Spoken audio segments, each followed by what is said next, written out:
दोस्तों भारत की अधिकतर पेनिनसुलर रिवर्स जैसे कि महानदी, गोदावरी, कृष्णा, कावेरी ये सब ईस्ट की तरफ ही फ्लो करती है। क्यों? देखिए किसी भी रिवर का फ्लो डायरेक्शन वहां की लैंड ग्रेडियंट पे डिपेंड करता है और नेचुरली इंडियन पेनिनसुला ईस्ट की तरफ टिल्टेड है, इसलिए ये मोस्टली रिवर्स ईस्टवार्ड फ्लो करती है। इसका दूसरा रीजन ये है कि ईस्टर्न घाट्स की तुलना में वेस्टर्न घाट्स की ज्यादा हाइट है और ये कंटिन्यूअस माउंटेन रेंजेस है। ये माउंटेन रेंजेस रिवर्स के वेस्ट की तरफ फ्लो करने के लिए एक नेचुरल बैरियर का काम करती है। वहीं वेस्ट की तरफ फ्लो करने वाली मेजर रिवर्स जैसे कि नर्मदा और तापी इंडियन सब कॉन्टिनेंट के स्लोप के अलोंग नहीं बल्कि एक स्ट्रक्चरली कंट्रोल्ड रिफ्ट वैली के अलोंग फ्लो करती है।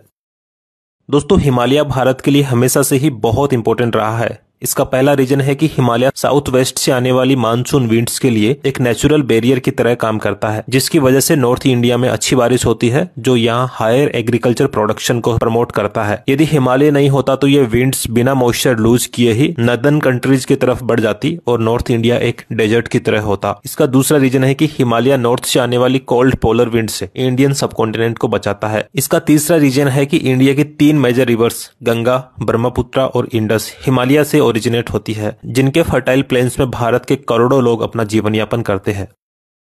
वर्ल्ड में किस कंट्री में सबसे ज्यादा ऑयल रिजर्व्स है और ऑयल रिजर्व्स के हिसाब से टॉप 10 कंट्रीज कौन सी है? Nigeria 37.1 billion barrels, Libya 48.4 billion barrels, Russia 80 billion barrels, UAE 97.8 billion barrels, Kuwait 101.5 billion barrels, Iraq 145 billion barrels, Iran 157.8 billion barrels, Canada 168.1 billion barrels, Saudi Arabia 297.5 billion barrels और number 1 position पे आता है Venezuela 303.8 billion barrels.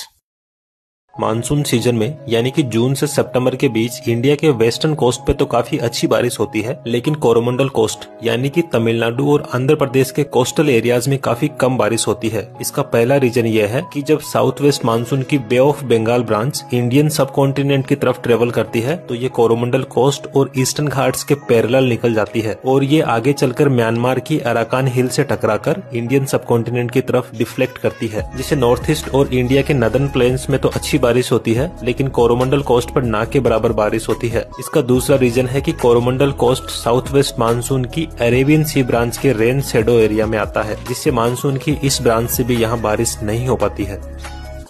दोस्तों monsoon season के समय Coromandel coast पर ना के बराबर बारिश होती है, लेकिन अक्टूबर नवंबर के महीने में इस एरिया में काफी अच्छी बारिश होती है। क्यों? देखिए मानसून सीजन में इंडिया के नदर्न प्लेन एरिया में लो प्रेशर होता है, जिससे विंड्स की डायरेक्शन कुछ इस तरीके से होती है। सितंबर के एंड तक जैसे ही सन साउथ की तरफ मूव करने लगता है तो ये लो प्रेशर जोन भी साउथ की तरफ शिफ्ट होना शुरू हो जाती है, जिससे मानसून कमजोर पड़ने लगता है। इस लो प्रेशर जोन के साउथवर्ड शिफ्ट होने से विंड का डायरेक्शन कुछ इस तरीके से देखने को मिलता है। ये retreating monsoon winds bay of Bengal से मॉइस्चर कैप्चर करती है और तमिलनाडु आंध्र प्रदेश के कोस्ट से टकराती है, जिससे इन कोस्टल एरियाज में अक्टूबर नवंबर में काफी अच्छी बारिश होती है।